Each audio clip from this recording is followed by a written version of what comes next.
genético com uma proteína.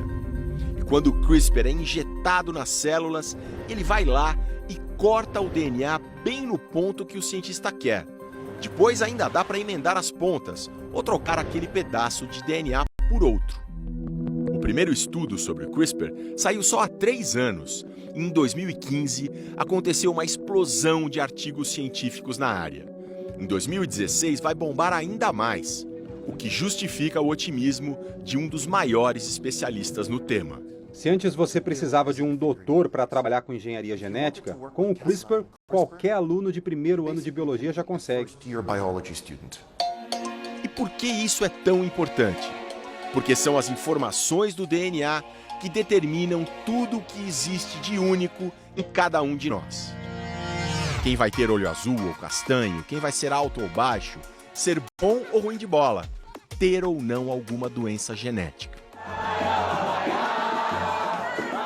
Esse último caso é o da Fátima. Quem vê essa babá aposentada, assim, sambando feliz, não imagina que ela sofre de uma doença fatal. Fátima, você tem a doença falciforme, né? Tem a doença falciforme. Essa doença genética prejudica a circulação.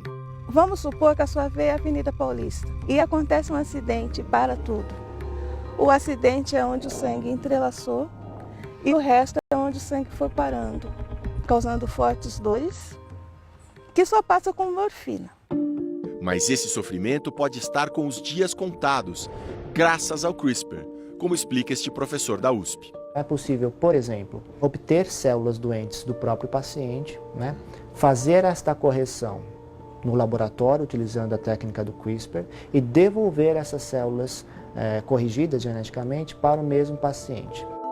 Este mesmo princípio, retirar células, mudar o DNA, os genes delas e devolver para o corpo, pode funcionar também em outros avanços importantes, como curar a AIDS. Nesse caso, o CRISPR seria usado para deixar as células de defesa com resistência ao vírus HIV. No laboratório da Califórnia, os primeiros resultados são positivos. É um horizonte imenso que está se abrindo. Eu honestamente vejo um futuro em que você possa editar um gene para proteger uma pessoa de um ataque cardíaco. Outro uso muito interessante seria contra o câncer.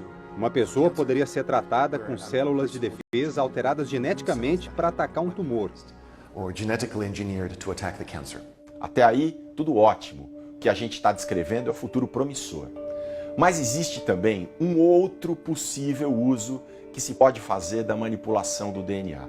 E esse é muito polêmico. Como o CRISPR é muito mais eficiente, passa-se a vislumbrar a utilização dessa técnica para, de fato, alterar geneticamente embriões. Embriões humanos.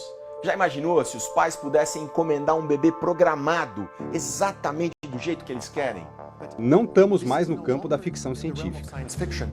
Funcionaria assim. Juntando o espermatozoide do pai e o óvulo da mãe, por fertilização in vitro, seria obtido um embrião. E a partir daí começaria a encomenda. Alterar o DNA para o bebê ter olhos de uma determinada cor, para ser um grande atleta, para ser super inteligente, para não carregar genes ligados a alguns tipos de câncer, seriam os super bebês. Não existe nenhum obstáculo técnico para usar o CRISPR em um embrião humano. E uma equipe chinesa já fez isso. Mexeu no DNA de células de embriões só para ver se dava certo. Deu, só em algumas células, mas foi o suficiente para ver que a experiência é possível.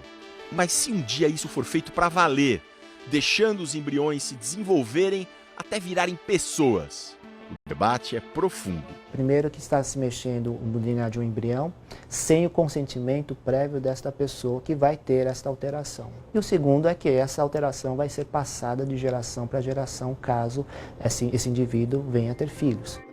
Os cientistas deveriam fazer um acordo para não aplicar isso em embriões humanos. Não uma proibição total, mas uma moratória. Para que, antes de tudo, os cientistas e a sociedade conversem sobre isso. Como vai ser o futuro? Seres programados, geneticamente superiores, andando pelas ruas? Isso vai demorar, se é que um dia vai acontecer. Mas a revolução do CRISPR na medicina já é realidade. Pode mudar a